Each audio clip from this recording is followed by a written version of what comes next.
তোমার যা মনে চায় তুমি তাই করো, তুমি তার আমার কথা শুনবা না। কিন্তু একটা কথা বলি, যদি কালকের মধ্যে তুমি কোনো কাজ ব্যবস্থা না করতে পারছো, আমি একাই চাচার পা ধরে মাপ চাবো।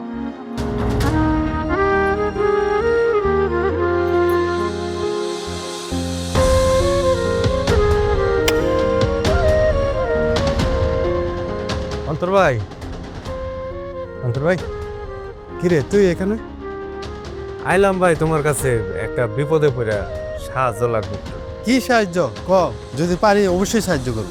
তেমন কিছু না ভাই, ওই একটা কাম দরকার তো, তুমি যদি একটু কাম ব্যবস্থা করে দিতে অনেক উপকার হইতো।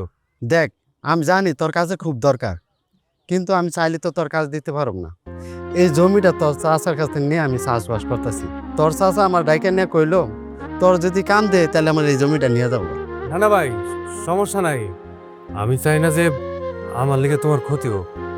তুমি তাহলে আমার লিগে একটু দোয়া করো ভাই, যাতে আমি একটা কাম ব্যবস্থা করতে পারি। তুই আবার কিছু মনে করিস না।